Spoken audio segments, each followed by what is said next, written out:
I want to do a compare and contrast on what does a government official that is open to correction look like? Open to walking through the facts with you, and then what is it that maybe one that is pretending to be good, and what is their response to you when you talk about some of the things going on in government? So, Zion, dear Zion, home of the free. This Defending Utah presentation brought to you in part by Anderson Accounting, Trust Plumbing, Higher Calling Firearms, Mini Zoo Comes to You, American Appliance, The Editor Lady, Shem Financial Services, and the law offices of Garrett T. Smith. Tired of bureaucrats and tyrannical government? Defending Utah knows how to fix that. It's called nullification. To find out more, stop by our office and pick up your pamphlet on nullification today. DefendingUtah.org. Think right and wrong, not right and left.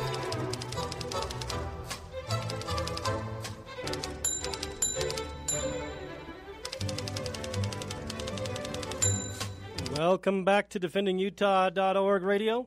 This is Ben McClintock, and I'm in the studio with my co-host here, Micah Turner. Hey. Thanks so much for joining us this wonderful Saturday afternoon. We've been talking about Satanists. Now we're going to talk about a different kind of Satanist, those in the legislature. Some of them are unwitting Satanists. Some are and some of them are not. They're in the closet Satanists, yeah, right? Closet Satanists. They're closet Satanists. So I want to do a compare and contrast on what does a government official that is open to correction look like?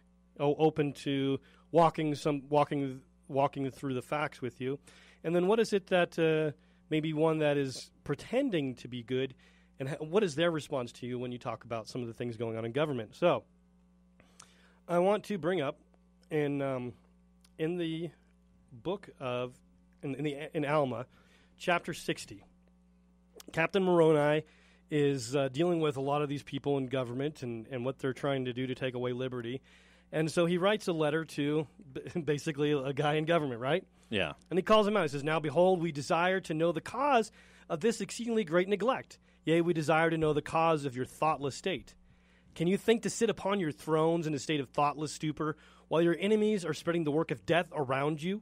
Yea, while they are murdering thousands of your brethren." So basically saying, we're having our liberty taken away from us, and you guys are just sitting there. It says, "For were it not for the wickedness which first commenced at our head," meaning the head of in our government, "we could have withstood our enemies, that they could have gained no power over us." If it wasn't for our evil people in government, we wouldn't have these problems with other people. "But why should I say much concerning this matter? For we know not, but that ye yourselves are seeking for authority. We know not, but what ye are also traitors to your country." So I'm writing to you. We know the top guys are bad, and I'm writing to you, another elected official, basically. And he's saying, but maybe you're just as bad as the other guys. A piece of garbage, basically. And he says, "Yea, behold, I do not fear your power, nor your authority, but as my God who I fear. Behold, I wait for assistance from you, and except ye do administer unto our relief, behold, I come unto you, even in the land of Zarahemla, and smite you with the sword, insomuch that ye can have no more power to impede the progress of this people in the cause of our freedom." So not only is he saying, you guys are pretty slimy, but if you guys continue in this, I'm going to take the beat down on you. Yeah, he's going to stop fighting the outward enemy, and he's going to fight the inward enemy. The inward enemy, which is probably worse. Which is right. Yeah. And so now, you can just picture this elected official getting a letter from a constituent saying all these things, calling him out, saying, "I'm going to kill you, basically, if you don't keep taking away our liberty." Now, can you imagine writing a letter to Governor Herbert and saying that? Well, what do you think would happen? I think he would probably arrest me. So this was Pahoran's response to Moroni for saying that. He says, "Now, in your epistle you have censured me, but it mattereth not. I am not angry, but do rejoice in the greatness of your heart. I, Pahoran, do not seek for power, save only to retain my judgment seat, that I may preserve the rights and the liberty of my people. My soul standeth fast in the liberty in the which God has made us free. And now behold, we will resist wickedness, even unto bloodshed. So he's not responding like, hey, jerk, you're such an extremist. We can't have you saying those mean things about our government officials. Yeah. He's saying, yeah, thank you. I'm not mad at you. And he's basically saying no. And then he goes on to explain what was going on. And more than that is they created a solution. Right. That because that's the big talk is doesn't really mean a lot when there's no action. There's no action, exactly. And so that was because there's some legislators, right, that like Mike Lee, who introduced the USA Freedom Act, which is just a new Patriot Act, right? He talks freedom, right, but he ain't nothing. He's just a sheep. He's a wolf in sheep clothing. Yeah, he expands. So he's like, So there was real action in the right direction in this Book of Mormon story. And that's an important component, right, about what a good elected official looks like. Exactly. So that's how we can compare and contrast. Now we look at how do people that we deal with, because at Defending Utah and defendingutah.org, sometimes elected officials will say one thing and do something else. I don't know if you've ever experienced that or seen that before. Yeah, it's like when it's your guy or someone you kind of like, oh, well, he's not the liar. He's not the liar. Oh, My no guy's way. good. Everybody else in Congress is bad. Mine's the good guy, right? And so we did an article back in August about the Utah vaccination exemption form and how it requires parents to violate their Fifth Amendment rights and testify against themselves, admitting guilt even if they don't think that they're guilty of doing anything wrong. And so that article was going viral, and a constituent of one of our state representatives tagged one of the state representatives and said, hey, look at this. Look what's going on. And you would think that, just like maybe Pahorn, he would say, oh, my goodness, I didn't know this was going on. Or, yeah, that's going on. I've been trying to stop it. Or, something along those lines, right? Yeah. That's what a good public servant would do. That's what a non-Satanist does. would do. But Brian Green's response was, what exactly is so concerning? Defending Utah is the Chicken Little of Utah. Well, what's so concerning about, violating your Fifth Amendment rights, right? I don't know. I mean, the Constitution is just like, who cares, right? Right, yeah, who cares about it's that? not like it's the law or anything. That's ridiculous. Follow the law. Follow the law. Yeah. It's Chicken Little to point out, and then he goes on and says that, Defending Utah just complains about the legislature, and this is something to do with the federal branch. Well, if he had actually read the article, he would show that he would see what we actually wrote about, but no, he just wants to dismiss it and call names because he's not actually about preserving freedom or solving the problem. He's about deflecting the blame and allowing government to continue to destroy our liberties. Yeah. And so we can see that. So we look at that in in their response. Defending Utah comes out with an article exposing government on the Salt Lake Tribune instead of saying, oh, good, somebody else is promoting, is calling out the legislature.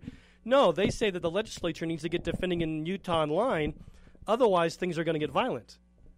Yeah. So that's another response of somebody that's not promoting liberty, but is actually trying to keep the status quo by saying, get Defending in Utah in line, otherwise things are going to get violent. Yeah, and I don't know, but maybe they will. I hope not. And then, the legislature. Well, you've got the sheriff. They put up a. If there's any violence, it's going to be them on doing them, it to right? us. Exactly. And It's that's not what going to be us. It's not going to be us. That's exactly the point. Is they're threatening the violence. They're saying if we don't get you in line, that the legislature is going to have to get violent against, or the government's going to have to get violent against. Defending Utah. Which then a few months later after that, they do a checkpoint blocking my driveway. Yeah. And then, all these different things. Yeah, and I talked to the sheriff. I wish I had it recorded, and I talked to the sheriff for 45 minutes about that. Oh, yeah? Yeah, I called him at like 1 in the morning because that was when it was like I saw it. It was on my list of things to do, and I was like, well, let's just do it. I'll just leave like a 5-minute message about telling him how he's violating the Fourth Amendment. And he picked up the phone. Yeah, 1 in the morning. So I guess he was on some late shift, and I just read him the Fourth Amendment probably about 20 times, and he just was like, well, the judge signed off on it. I'm like, well, did you have any names on it? No. Okay, well, let me read you the Fourth Amendment again. Well, it was legal because the judge signed off on it. Right. Doesn't matter what the Constitution says. Yeah, if a judge says it's okay, then it's okay. Yeah. I guess we don't have to follow the law anymore. What was his name? Sheriff Spencer. He referred to himself.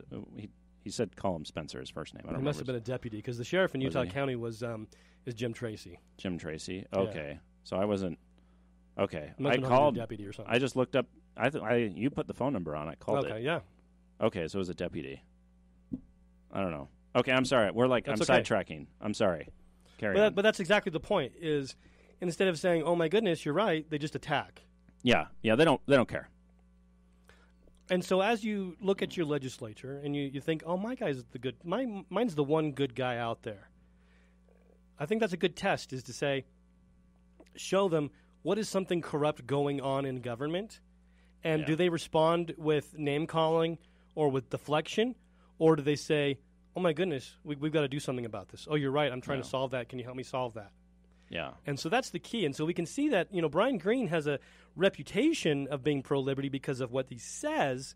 But then, like with other legislators we've talked about, you have to look at their record. And you know what's funny about the legislature is that not just looking at voting records of certain bills, but if you look at the overall, like all of their bills, so the legislature, right, our conservative legislature in the state of Utah, we're the reddest state in the country, they introduced over 1,200 bills this last session and passed over 500 new laws. And not a single one of them was nullification. And not a single one of them was repealing a bad law or nullification. Well, there was a slight one with that driving thing.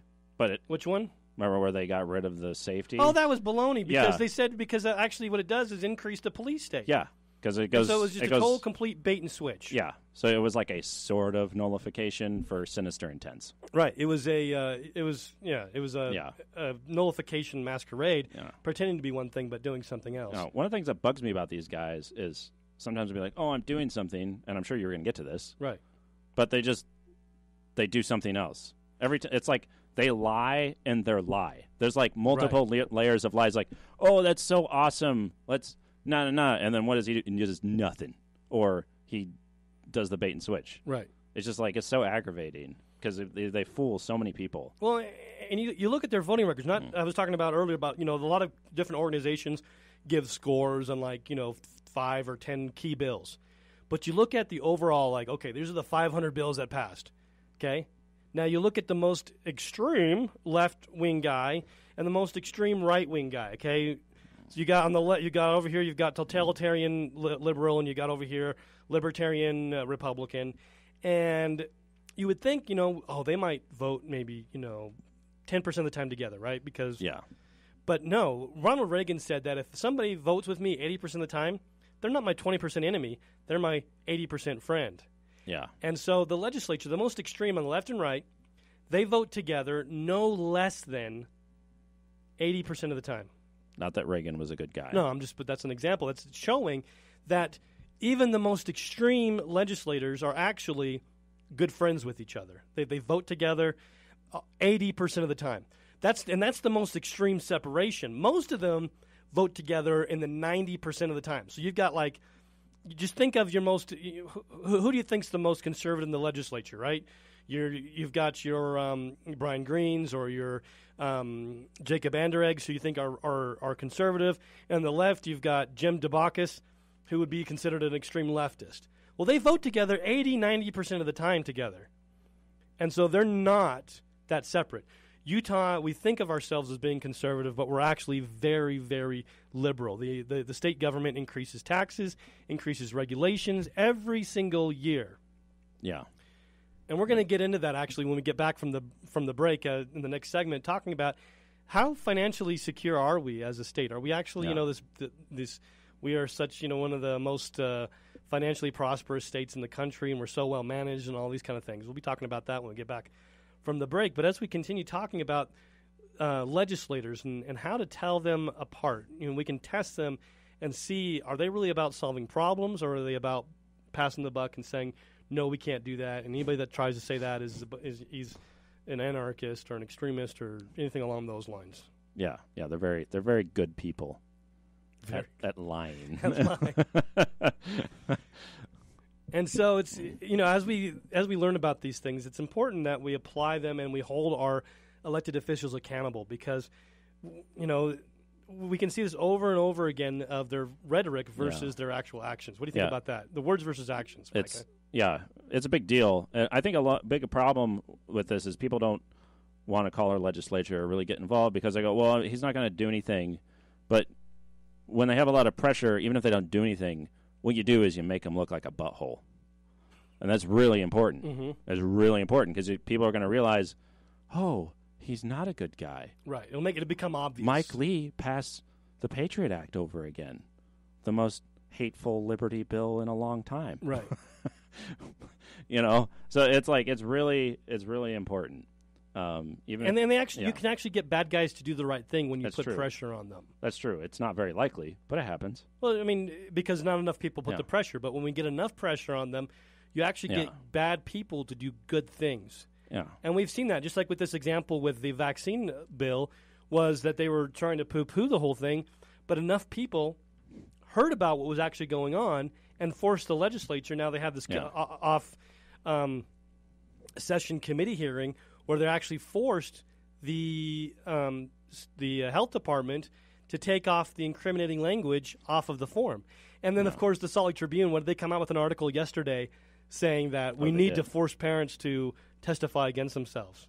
Yeah, they're really good. We love the Tribune people. Oh, they're the best. Yeah.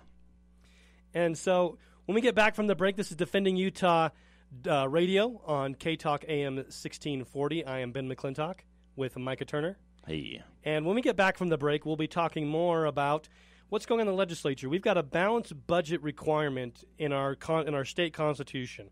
People are saying we need to do that in the federal government. Now, has that really helped Utah? Have we really balanced our budget? What is the facts behind the rhetoric with the state of Utah? Dare I say it's common sense not to spend more money than you have? Shocking. It's a pretty buzzword, common sense, but... Exactly. Defending Utah Radio. We call out Utah's tyrants for who they are. Find out more at defendingutah.org.